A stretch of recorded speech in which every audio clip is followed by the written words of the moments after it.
நமச்சிவாய வாழ்க. நாதந்தாள் வாழ்க. இமைப்பொழுதும் என் நெஞ்சில் நீங்காதான் தாழ் வாழ்க.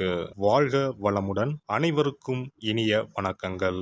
நிகழும் ஸ்ரீ மங்களகரமான குரோதி ஆண்டு ஆடி மாதம் 16ஆம் தேதி வியாழக்கிழமை அன்று துவாதசி திதியில் மிருகசிரிசம் நட்சத்திரத்தில் வியாகாதம் நாமயோகத்தில் தைத்தூலம் கரணத்தினில் மகா பிரதோஷம் கூடிய நன்னாளில் இந்த மகத்தான ஆகஸ்ட் மாதம் பிறக்கிறது.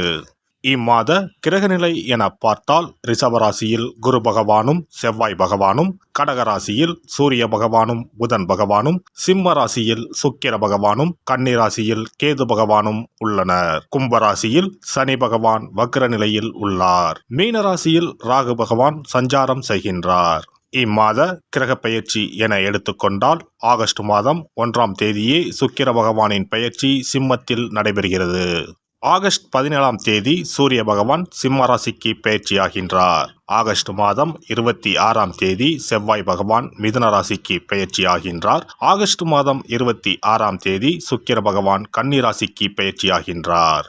இம்மாதம் 31ஆம் தேதி புதன் பகவான் சிம்மத்திற்கு பெயர்ச்சியாகின்றார்.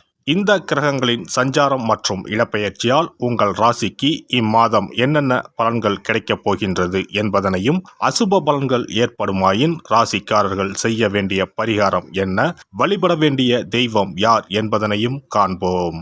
உங்கள் வாழ்வில் வளமும் நலமும் செல்வ செழிப்பும் பெற்று வாழ்வில் உயரிய நிலையை அடைய எல்லாம் வல்ல எம்பெருமானை வேண்டி விரும்பி கேட்டுக்கொள்கிறேன். மீனராசி அன்பர்களே, இந்த மாதம் துணிச்சலாக எதையும் செய்து முடித்து காரிய வெற்றி அடைவீர்கள். மற்றவர்களுடன் இருந்த பகை நீங்கும். பூர்வீக சொத்துக்களில் இருந்த சிக்கல்கள் தீரும். பணவரத்து கூடும். அரசாங்கம் மூலம் லாபம் உண்டாகும். நீண்ட தூர பயணங்களால் சாதகமான பலன் கிடைக்கும். சுணங்கி கிடந்த காரியங்கள் அனைத்தும் வேகம் பெறும். பூமி, வீடு, வாகனம் சம்பந்தமான விஷயங்களில் அதிக லாபம் பெறுவீர்கள். தொழில் வியாபாரத்தில் இருந்த தொய்வு நீங்கி விறுவிறுப்படையும். வசூலாக வேண்டிய கடன் பாக்கிகள் வசூலாகும். தொழில் தொடர்பான பிரச்சனைகள் தீரும். உத்தியோகத்தில் இருப்பவர்களுக்கு பணி தொடர்பான கஷ்டங்கள் குறையும். குடும்பத்தில் உங்களின் மரியாதை கூடும். உங்களது வார்த்தைகளுக்கு மதிப்பு இருக்கும். கணவன் மனைவிக்கிடையில் மனம் விட்டு பேசி எடுக்கும் முக்கிய முடிவுகள் நன்மையை தரும். பிள்ளைகள் நலனில் அக்கறை காட்டுவீர்கள். பெண்களுக்கு கடிதம் மூலம் வரும் தகவல்கள் நல்ல தகவல்களாக இருக்கும். வரவேண்டிய பணம் வந்து சேரும். கஷ்டங்கள் குறையும். மாணவர்களுக்கு கல்வியில் வெற்றி பெற எடுக்கும் முயற்சிகள் சாதகமான பலன் தரும். எதிலும் வேகமாக செயலாற்ற வேண்டும் என்ற எண்ணம் தோன்றும். கலைத்துறையினரை பொறுத்தவரை தொழிலில் சிக்கல்கள் உருவாகாது என்றாலும் சிற்சில வாக்குவாதங்கள் இருக்கும். எதிலும் அளவோடு ஈடுபட்டு வந்தால் தொல்லைகள் இருக்காது. அடுத்தவர்களுடைய விவகாரங்களில் வீணாக தலையிட வேண்டாம். பகைவர்கள் பணிந்து போகவும் வாய்ப்புகள் உண்டு. அரசியல் துறையினர் விடாப்பிடியாக செயல்பட்டு சில வேலைகளை முடிப்பீர்கள். நண்பர்களுடன் மனத்தாங்கல் வரும். யாருக்கும் சாட்சி கையெழுத்திட வேண்டாம். வேலையாட்களால் பிரச்சனைகள் வரக்கூடும். மறைமுக எதிர்ப்புகள் வந்து நீங்கும். நட்சத்திர பலன்கள். போராட்டாதி நட்சத்திரம். இந்த மாதம் பணப்புழக்கம் அதிகரிக்கும். எடுத்த காரியம் அனைத்தும் வெற்றிகரமாக முடியும். மதிப்பு மரியாதை சிறப்படையும். செல்வாக்கு ஓங்கும். குடும்பத்தில் குதூகலம் ஏற்படும். தம்பதிகளிடையே அன்பு மேலோங்கும். பிரிந்த குடும்பம் ஒன்று சேரும். உத்திரட்டாதி நட்சத்திரம். இந்த மாதம் பொதுவாக நற்பலன்கள் கூடுதலாக கிடைக்கும்.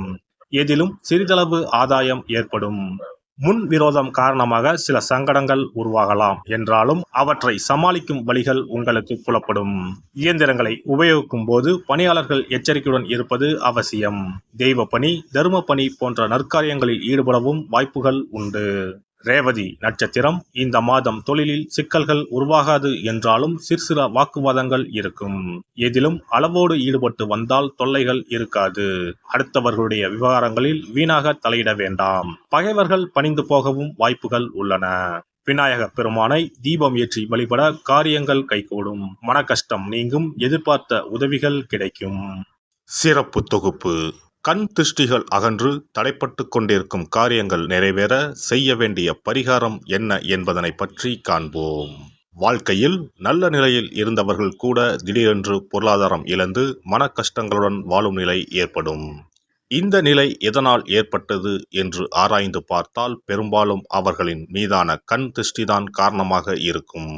கல்லடி பட்டாலும் கண்ணடி படக்கூடாது என்று சொல்வார்கள் அல்லவா, அது உண்மைதான். இது போன்ற பிறரின் பொறாமை கொண்ட கண் திருஷ்டியினால் பலரின் வாழ்க்கை சிரமத்திற்கு ஆளாக நேரிடும். இது போன்ற கண் திருஷ்டிகளிலிருந்து எப்படி தப்பிப்பது? இருக்கவே இருக்கிறது எளிதாக கிடைக்கும் ஊமத்தஞ்செடி. தெய்வ சக்தி நிறைந்த செடியாக கருதப்படும் ஊமத்தஞ்செடியின் காய், பூ, இலைகள் என அனைத்தும் தீய சக்திகள் விரட்ட பரிகாரத்துக்கு பயன்படுகிறது.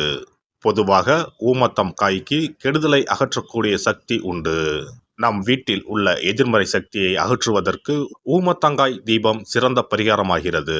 தெய்வீக மகத்துவம் நிறைந்த ஊமத்தங்காய் மற்றும் பூவையும் எடுத்துக்கொள்ளுங்கள். வீட்டுக்கு அருகில் இல்லை என்றால் நாட்டு மருந்து கடைகளில் கிடைக்கும். இந்த 2 பொருட்களையும் மஞ்சள் தண்ணீரை கொண்டு நன்றாக கழுவி விடுங்கள். சிறிது நேரம் அவற்றிலுள்ள ஈரம் போக ஆறவிட்டு பிறகு அவற்றை ஒரு மஞ்சள் துணியில் குலதெய்வத்தை வேண்டி ₹1 நாணயத்தோடு சேர்த்து முடிந்து வீட்டின் நிலைப்படியில் கட்டி தொங்க விடுங்கள். இந்த முடிச்சை வெள்ளிக்கிழமை அல்லது ஞாயிற்றுக்கிழமைகளில் தயார் செய்து வாசல் படியில் கட்டுவது சிறப்பு. தினமும் வீட்டில் தீபம் ஏற்றி காண்பிக்கும் போது இந்த முடிச்சுக்கும் காண்பிக்கவும். இதேபோல் ஊமத்தம் இலைகள் கிடைத்தால் அந்த இலைகளை சுத்தமான மஞ்சள் தண்ணீரில் கழுவிவிட்டு அவற்றை கொண்டு வீட்டில் இருக்கும் விநாயகருக்கு திங்கள் கிழமைகளில் தொடர்ந்து அர்ச்சனை செய்து வர வேண்டும். ஊமத்தம் பூவையும் விநாயகருக்கு சூட்டலாம். 3 வாரங்கள் தொடர்ந்து திங்கள் கிழமைகளில் விநாயகருக்கு ஊமத்தை இலையால் அர்ச்சனை செய்து ஊமத்தம் பூவை சூட்டி வழிபட்டால் வீட்டில் உள்ள கெட்ட சக்தி நடமாட்டம் மற்றும் கண் திருஷ்டிகள் தீரும். ஊமத்தம் செடியும் சிவபெருமானுக்கு உகந்த இலை ஆகும். இந்த ஊமத்தங்காய் வைத்து சிவபெருமானுக்கு தீபம் ஏற்றி வழிபடுவதன் மூலம் நமது பிரச்சனைகளில் இருந்து எளிதாக விடுபட முடியும். முதலில் 2 ஊமத்தங்காய்களை எடுத்துக்கொள்ள வேண்டும். அவற்றின் மீது முட்கள் இருப்பதால் மிகவும் கவனமாக கையாள வேண்டும். ஊமத்தங்காயின் காம்பு பகுதிகளை வெட்டி கொண்டு கத்தியை பயன்படுத்தி ஊமத்தங்காயின் உள்ளே இருக்கும் விதை பகுதியை முழுவதுமாக நீக்கிவிட வேண்டும். பின்னர் 2 அகல் விளக்குகள் மற்றும் விளக்கு வைப்பதற்கான 2 தட்டுகளை எடுத்து சுத்தம் செய்து அவற்றிற்கு மஞ்சள் குங்குமம் போட்டு வைத்துக் கொள்ள வேண்டும். பின்னர் 2 தட்டின் மீதும் ஒவ்வொரு அகல் விளக்கை வைத்துக் கொள்ள வேண்டும். அதன் பிறகு எப்போதும் பூஜை செய்வதற்கு வைப்பது போன்ற வெத்தலைப்பாக்கு, பழம் போன்றவற்றை வைத்துவிட்டு 2 விளக்குகளையும் ஏற்றி சிவபெருமானை மனதார வேண்டிக் கொள்ள வேண்டும். எனக்கு இருக்கும் பிரச்சனைகள் அனைத்தும் தீர்ந்து இன்பமான வாழ்க்கை கிடைக்க வேண்டும் என வேண்டிக் கொள்ள வேண்டும். இந்த பூஜையை வெள்ளிக்கிழமை அன்று தொடங்கினால் தொடர்ந்து 9 வெள்ளிக்கிழமைகள் செய்ய வேண்டும். ஊமத்தங்காயின் மீது எவ்வாறு முட்கள் இருக்கிறதோ அதுபோல நமது வாழ்க்கையில் இருக்கும் முட்கள் போன்ற பிரச்சனைகளை அவை தீர்த்து வைக்கின்றன. இந்த பூஜையை நாம் தொடர்ந்து செய்து வருவதால் நம் மீது இருக்கும் கண் திருஷ்டிகள் அகன்றுவிடும். தீராத துயரங்கள் தீர்ந்துவிடும். பணம், நகை நம்மிடம் பெருகி வரும். சிலருக்கு கையில் சுத்தமாக பணம் இருக்காது. வறுமை தாண்டவமாடும். கடன் தொல்லையால் கஷ்டப்படுவார்கள். பண பிரச்சனையில் சிக்கி கொண்டிருப்பவர்கள் இந்த தீபத்தை ஏற்றினால் 3 வாரங்களில் நல்ல பலனை பெற முடியும். தொழிலில் நல்ல முன்னேற்றம் இருக்கும். கடன் பிரச்சனைகள் தீரும். உறவினர்களிடையே பகைமை இருந்தால் அவையும் மறைந்துவிடும்.